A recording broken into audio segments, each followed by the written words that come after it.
Bismillahirrahmanirrahim. Baik, kisah kedua yang ingin kita sampaikan di antara orang-orang soleh adalah kisah Uzair.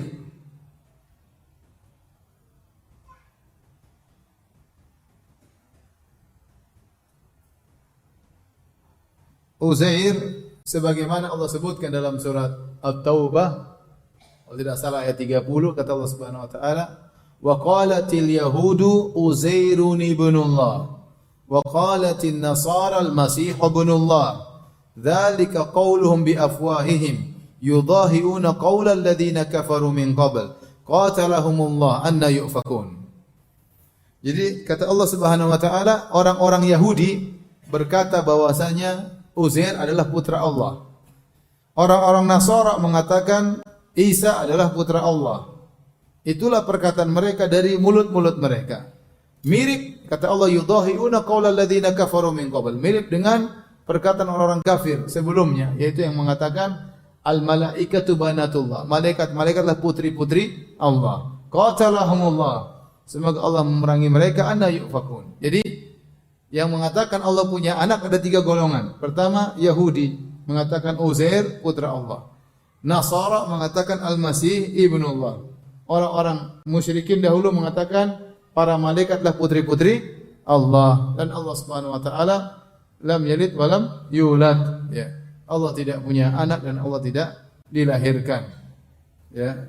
Qul in kana lillahi qul in kana lirrahmani waladun fa ana awwalul abidin. Katakanlah, kata Allah berfirman, katakanlah wahai Muhammad, seandainya Allah punya anak, maka aku yang pertama kali akan sembah anak tersebut. Karena kalau Allah punya anak, berarti anaknya pasti seperti bapaknya. Kalau Allah berhak disembah, harusnya anaknya juga berhak untuk disembah. Tapi Allah tidak punya anak. Allah tidak punya anak, ya. Oleh karenanya, kalau antum mau tahu syarat Tuhan, maka bacalah surat Al-Ikhlas. Dikatakan Al-Ikhlas surat yang murni, maknanya adalah dimurnikan khusus untuk sifat-sifat Allah. Qul huwallahu ahad. Katakanlah dialah Allah yang Maha Esa, Allahus Samad, yang semuanya membutuhkan kepada Allah, dia tidak butuh kepada siapapun. Lam yalid wa lam yulad, dia tidak beranak dan tidak dilahirkan.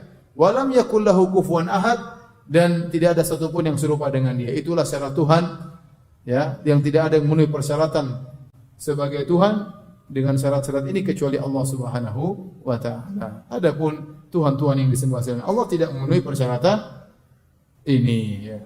Kita bicara Nabi Hindu, ya. Allah qul huwallahu ahad, Allah Maha Esa, sementara Tuhan mereka ada 3. Itu dewa yang top-top, belum dewa yang tidak top, ya. Lebih banyak lagi. Yang top 3, ya, Siwa, Brahmana, Wisnu. Yang lain masih banyak, ya. Adapun Buddha, Siddhartha Gautama, banyak yang seperti Siddhartha, manusia banyak yang seperti apa? Siddhartha, ya. Tidak memenuhi persyaratan, ya. Kemudian Nabi Isa disembah. Nabi Isa banyak sekali Nabi Isa. Dia dilahirkan, ya. Dia membutuhkan kepada yang lainnya, dia istirahat, dia tidur, ya. Butuh untuk tidur, butuh untuk istirahat. Ya, dia berdoa, dia salat, ya. Dia tidak pantas menjadi Tuhan, ya. Ya, yang memenuhi persyaratan sebagai Tuhan cuma Allah Subhanahu wa taala, di antaranya lam yalid wa lam yulad. Allah tidak melahirkan, Allah tidak dilahirkan. Wa lam yakul lahu kufuwan ahad, dan tidak ada sesuatu pun yang setara semisal dengan Allah Subhanahu wa taala.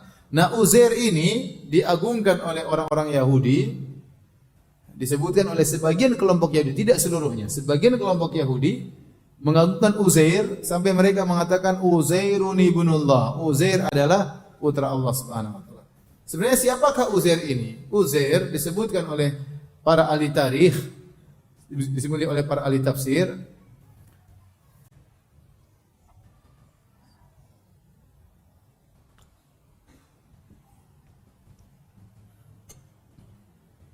Uzair ini hidup di zaman antara Nabi Sulaiman dengan Nabi Isa.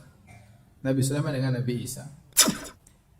Di zaman tatkala Bukhtanasar dari Babil, dari Irak, menggempur Baitul Maqdis dan memporak-porandakan Baitul Maqdis, kemudian mengusir orang-orang Yahudi, sebagian mereka ditawan oleh Bukhtanasar. Jadi dia hidup di zaman. Jadi kita tahu bahwasanya sejarah Yahudi ya dimulai dari anak-anak Nabi Yakub. Nabi Yakub itu Israel. Anak-anaknya namanya Bani Israel.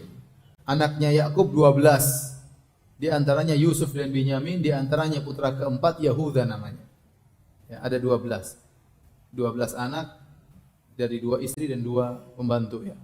Sehingga anaknya 12, di antara anak keempat namanya Yahuda, kemudian di antaranya Yusuf dan Binyamin. Kemudian sebagaimana kita cerita dalam diceritakan oleh Allah dalam surat Yusuf, Nabi Yusuf kemudian tinggal di Mesir, kemudian akhirnya Nabi Yusuf menjadi menteri di Padang. Akhirnya Nabi Yusuf menyuruh keluarganya semua pindah ke Mesir. Maka datanglah Yakub bapaknya yaitu Israel dengan putranya semuanya, Binyamin dan saudara-saudaranya tinggal di Mesir. Nah, di Mesir akhirnya mereka beranak pinak dari 12 suku tersebut. Setiap anak Israel mewakili satu suku. Jadi suku Binyamin, suku Yahuda, suku Yusuf dan suku-suku yang lainnya. Dari 12 suku, makanya disebut dengan Bani Israel. Sampai akhirnya waktu Yusuf meninggal dunia, akhirnya alaihissalam meninggal dunia, akhirnya mereka disiksa oleh Firaun, dijadikan budak sampai akhirnya lahirnya Nabi Musa alaihissalam. Nabi Musa kemudian berdakwah sampai akhirnya intinya Firaun tenggelam di Laut Merah. Nabi Musa pergi menuju ke Baitul Maqdis. Kemudian ternyata mereka membangkang kepada Nabi Musa. Akhirnya Nabi Musa suruh berjihad di Baitul Maqdis. Bani Israel tidak mau. Akhirnya mereka dibuat sesat oleh Allah selama 40 tahun. Yatihuna fil ard, ya. Mereka dibuat tersesat, mau balik ke Baitul Maqdis enggak bisa, muter-muter saja sampai 40 tahun. Di masa tersesat tersebut Nabi Musa meninggal dunia. Kemudian dilanjutkan kenabian oleh Yusha bin Nun. Yusha bin Nun itulah muridnya Nabi Musa yang menemani Nabi Musa dalam perjalanan ketika menemui Khadir. Allah sebut dalam surat Al-Kahfi, wa idz qala Musa li fatahu, tatkala Musa berkata kepada pembantunya, itulah muridnya juga Yusha bin Nun. Setelah Nabi Musa meninggal dunia, kenabian dipegang oleh Yusha bin Nun. Kemudian Yusha bin Nun kemudian berjihad masuk di Palestina. Akhirnya mereka pun tinggal di Palestina. Kemudian Yusha bin Nun setelah itu membuat hakim, sekitar 12 hakim ya, yang disebut dengan Asrul Qudat, yaitu masa para hakim. 12 hakim tersebut tempat mereka kembali kalau ada permasalahan. Setiap suku punya hakim. Setiap suku punya hakim. Dan di situ ada para anbiya, para nabi. Sampai akhirnya mereka minta agar diutus seorang raja. Ya. Alam tara ilal mala'i min bani Israil min ba'di Musa id qalu li nabiyyin lahum ba'ath lana malikan nuqatil fi sabilillah. Kata mereka sampai nabi terakhir ada di situ tatkala di zaman Yusha bin Nun, kemudian nabi berikutnya sampai Nabi Samuel. Kata mereka kepada Nabi Samuel, wahai Samuel, mintalah kepada Allah turunkan raja bagi kami akan berjihad di jalan Allah Subhanahu wa taala. Ya. Kami akan berjihad di jalan Allah Subhanahu wa taala. Akhirnya Allah kabulkan. Allah utuslah Talut ya. Allah utus Talut sebagai raja bagi mereka. Yang mereka dalam buku Injil atau Perjanjian Lama, Taurat, mereka namakan dengan Shaul ya. Akhirnya setelah itu berubahlah masa para hakim, berubah menjadi Asru al-Muluk. Mulailah sekarang kepemimpinan dipegang oleh raja-raja. Dari Raja Talut, kemudian raja berikutnya sampai muncul Raja Daud alaihissalam. Dia seorang raja sekaligus apa? Nabi. Setelah itu Nabi Daud punya anak Nabi Sulaiman sekaligus sebagai apa? Raja. Waktu Nabi Sulaiman meninggal dunia, terpecah menjadi 2 kerajaan Yahudi, kerajaan Israel sama kerajaan Yahuda.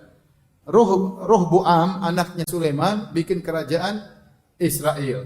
Sisanya Yorboam, salah satu dari anak dari penguasa, kemudian membuat kerajaan namanya kerajaan Israel, kerajaan Yahuda. Akhirnya setelah itu mereka perang saudara, akhirnya mulailah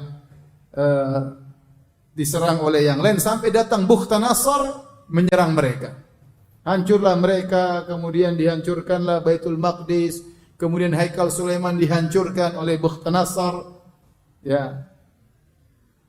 Muncullah seorang namanya Uzair. Sudah tahu ceritanya?